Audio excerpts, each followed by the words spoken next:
penulis Indonesia yang dari dulu saya pengen banget baca bukunya. Salah satunya itu adalah Esmara Gede gitu. Karena dia ini dianggap sebagai Agatha Christie-nya Indonesia. Tentu saja Esmara Gede ini kan dia penerjemah dari buku-bukunya Agatha Christie ya di Indonesia. Dan kemudian setelah beberapa lama menerjemahkan buku Agatha Christie, beliau mulai mencoba untuk menulis buku juga, bisa dibilang sama-sama buku kriminal juga gitu. Nah, kali ini saya akan bahas buku Misteri Dian yang Padam karya Esmara Gede. Oke, ini cerita tentang, ini kisah pertama dari dua orang detektif asal Indonesia ya, yaitu Kosasih dan Ghazali. Jadi di cerita ini ceritanya tentang seorang anak muda, seorang perempuan muda asal Ngawi, namanya Dian Ambarwati. Dian Ambarwati ini ditemukan tewas di Surabaya. Dia sebelumnya putus sama pacarnya yang namanya Purnomo. Nah, di Surabaya dia bekerja di sebuah perusahaan periklanan. Dian Ambarwati ini gadis yang supel, energetik, banyak yang suka, khususnya laki-laki ya. Salah satunya Insinyur Derajat, yang sebenarnya sudah memiliki tunangan, dan tunangannya ini adalah keponakan Pak Sugeng, pemilik perusahaan tempat Dian bekerja. Nah, demi dia nih, Insinyur Derajat, dia rela memutuskan pertunangannya dia. Esokan harinya, Dian Ambarwati ditemukan tewas dan dalam keadaan hamil. Kapten polisi Kosasih dan sahabatnya Ghazali, tokoh detektif jagoan kita ini, yang menangani kasus. Oke, kan dari awal saya bilang ini tertarikan saya terhadap buku ini cuma karena penulisnya, yaitu Esmara Gede. Esmara Gede ini dianggap sebagai Agatha Christie-nya Indonesia. Beliau lah orang yang menerjemahkan kisah-kisah Agatha Christie di Indonesia. Dan dari awal saya udah ngelihat sangat mirip sekali gitu gayanya dengan gaya Agatha Christie gitu. Cara ngisahinnya, tone-nya, gimana memperkenalkan tokohnya gitu. Itu mirip gitu semuanya gitu. Di kisah yang pertama ini kita belum lihat sih gimana ya. Kalau saya sih belum lihat sih gimana sebenarnya hubungan antara Kosasih sama Ghazali ini gitu. Yang kita tahu adalah Kosasih ini adalah seorang polisi, kapten polisi yang bisa dibilang seorang yang benar-benar baik gitu loh, jagoan gitu. Dalam artian dia benar-benar tokoh putih gitu. Dia seorang family man, dia seorang detektif yang baik gitu. Walaupun secara kehandalannya saya masih belum melihat di sini.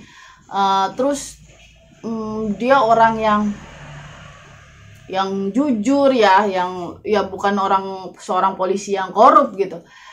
Dia memiliki istri dan beberapa orang anak.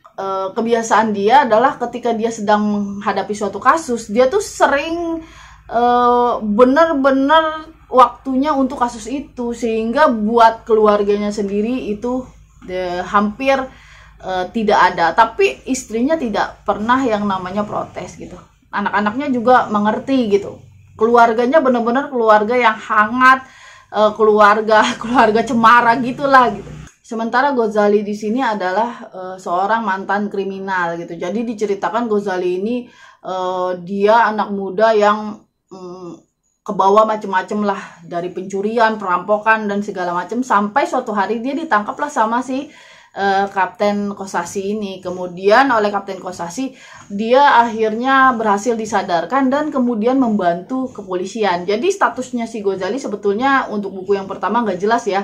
Dia itu sebenarnya apakah dia dibayar oleh kepolisian untuk membantu Kapten Kosasih atau bagaimana gitu, tidak jelas. Yang pasti dia terlibat dalam penyelidikan. Dan kalau misalnya kita lihat dari awal sih, dia itu lebih lebih pintar dibanding Kapten Kosasih. Mungkin karena menurut saya dia lebih bebas bergerak gitu. Sementara Kapten Kosasih kita lihat selain dia seorang polisi, dia seorang kepala keluarga. Tentu saja dia banyak waktunya untuk keluarga gitu. Sementara Ghazali yang dia seorang bujangan gitu, dia bisa kemana aja. Untuk mereka berdua, untuk di buku yang pertama ini saya nggak ngelihat mereka sebagai Hercule Poirot sama Hastings. Karena kalau Hercule Poirot sama Hastings, kita pasti sebenarnya Hastings itu hanya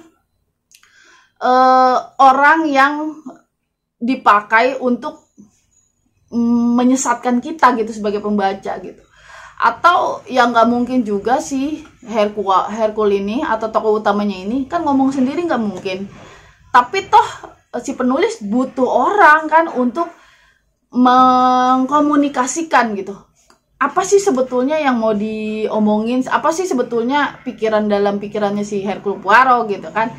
Nah, makanya sebenarnya adanya sidekick ini adalah selain untuk mengkomunikasikan apa yang perlu dibahas atau perlu diberitahu kepada pembaca, juga untuk menyesatkan kita kan sebagai pembaca.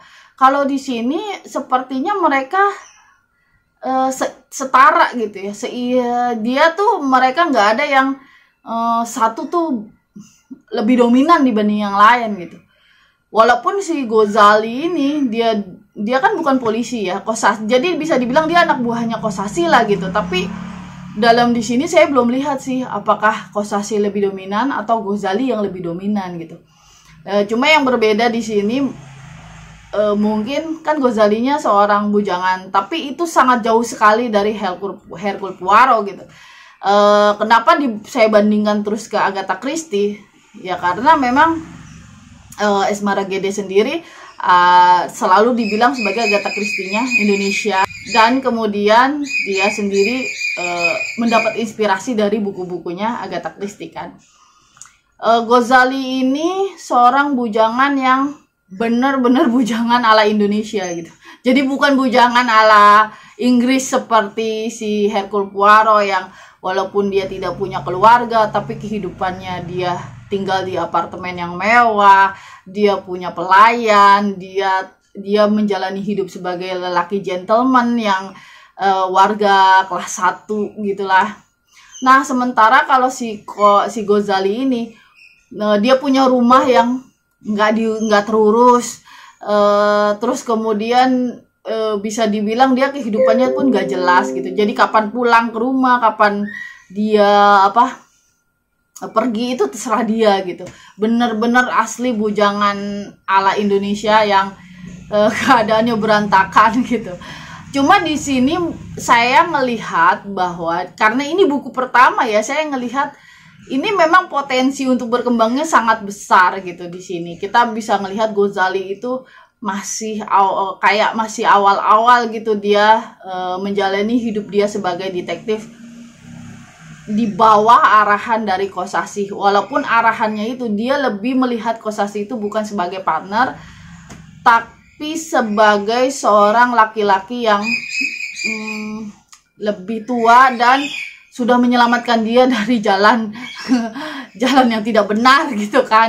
Nah, kalau Kosasi sendiri dia adalah ya tadi udah saya sebutkan, dia seorang family man, dan mungkin kita akan melihat ke depannya seperti apa gitu dia itu karirnya dia. Cuma ada hal yang menurut saya agak unik di sini. Jadi sebelum bukunya dimulai, ini ada daftar pelaku, kemudian orang-orang ya.